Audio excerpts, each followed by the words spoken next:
Hi, I'm Randy Altman. We're here at SMPTE 2019. I'm with Post Perspective. This is Peter Collins. Hello. Very recently with Farm Group, which is how we met. So you are now freshly in the U.S. I am indeed. You have made the move. I have made the big move. Yeah. Dog, mother-in-law, and 3-month-old baby in tow. Yeah, that's not stressful in any way. No, it's absolutely fantastic. Sure. In addition to that, you have been consulting with companies as well. Yes, indeed. Yes, sharing indeed. your expertise. Yes. And in terms of SMPTE, you're an observing member of the standards. Yes. So I am a member of the standards committee. I'm not necessarily contributing to the standards, but I like to keep an eye on how things are progressing, where the standards are heading. I found that it gives me a great insight into the way the industry is going in numerous different application domains. It's incredibly useful for me to be able to see the interactions between different companies as well, and how their representatives on the standards committee liaise with each other. Mm-hmm. It's been incredibly beneficial for me to learn from people that I consider to be my superiors and my peers. It's just been a great experience all round to be a member of SMPTE in general, and also as a member of the standards committees. And that has to help with your consulting as well. Yes, absolutely. And what have you been seeing in terms of trends? Obviously, HDR is the talk of the town and has been for a couple of years now. I think now we're kind of coming to a consensus. I'm hesitant to say what that consensus is, being as it is proprietary technology. Sure. Yeah. However, it's on the production side, I'm seeing a lot more stability, a lot more understanding and comfort with it, with the technologies. There's still a bit of ground to be done, I think, on the production side with HDR. But in terms of post and delivery and getting it to the consumer, we're in a good place, I think. Yeah, and also all the content that is SDR, there are now ways to convert it to HDR, which is pretty interesting. Have you seen any of that? I have, yes. It is very, very good. You're obviously not going to get all the dynamic range as you would if you were working HDR from the beginning, but you do get great looking images, which is really what the audience want to see at the end of the day. In addition to HDR, also we've been seeing more and more about deep fakes. Yes. What are some observations about that technology? So that for me is kind of a double-edged sword. It's fantastic technology. It's very, very interesting. However, from a security standpoint, I think it's a huge, huge issue. For national security, for data integrity, for any project where you're working with video or audio and you're relying on a personality or a person to project themselves or to represent themselves, if you can't trust that that person is that person, or the actions that that person is appearing to be doing are that person's own actions, that kind of throws all integrity and all relationships out of the window. Yeah, it's sort of like you've been given a gift, but you need to use it for good, not evil. Yeah. But who stands in judgment of what's good and what's evil, right? So how do you bridge that gap? Well, yeah, this is the, I guess it comes down to ethics, personal ethics, but you can't impose your ethics on others.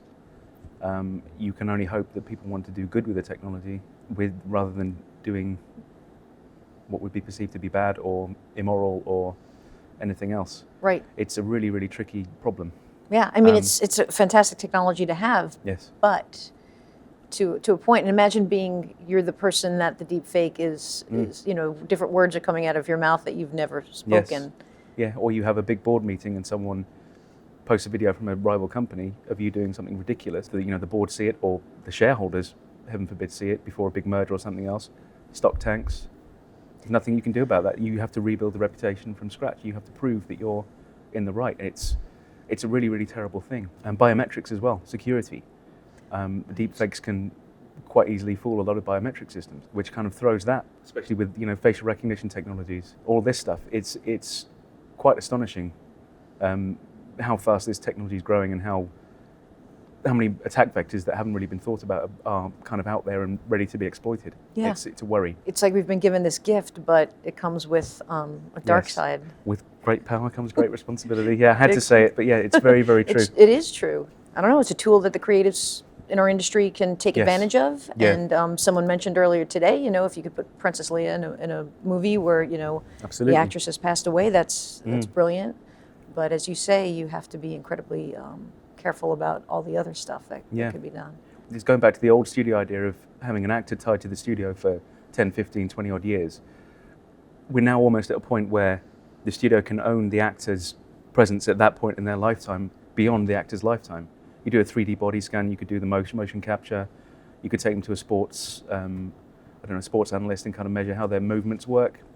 You rig that in a 3D program, you take their skin and that becomes a model or an asset that they can reuse.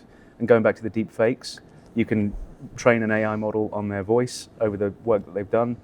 You can then have them say things, you can have their mouth move in ways that they never had before. And you could effectively have that person as an asset sitting in a library that you could reuse in CG, in whatever else. Similar to what we saw with Gemini Man, that Wet has been working on, Ang Lee. It's similar technology, where you're not de-aging, you're capturing that person in situ, and you're taking assets that were previously used and mapping them to this other thing. I mean, you'll see de-aging techniques won't kind of help you regain the movement of a younger you, but if you have that motion capture data there, sitting in a library, that's there in perpetuity. Right, that's why they picked, well, one of the reasons they picked Will Smith is because he had this long body of work that they could pull from. Yeah. So, and they were very clear about it not being a de-aging process, more of a digital clone. Absolutely. Which is scary and in its own right. It is. It's all very scary. It's all actually quite terrifying when I voice it out loud. Right? Yeah. It's exciting times though. I mean, to have these neural nets and everything with such large data sets in this industry. You've got your archive, you've got previous bodies of work for actors, musicians, composers. You can train your neural nets on these things to generate new assets, to generate new, I guess, ways of working and new things that we've never seen before. It's astonishing. It's a whole new world, and we have to explore it carefully, I suppose. Yes. Peter, thank you so much for coming and sharing your wisdom, and really good to see you again. You too. You too. Thank you. Thank you. Randy Altman, SMPTE 2019.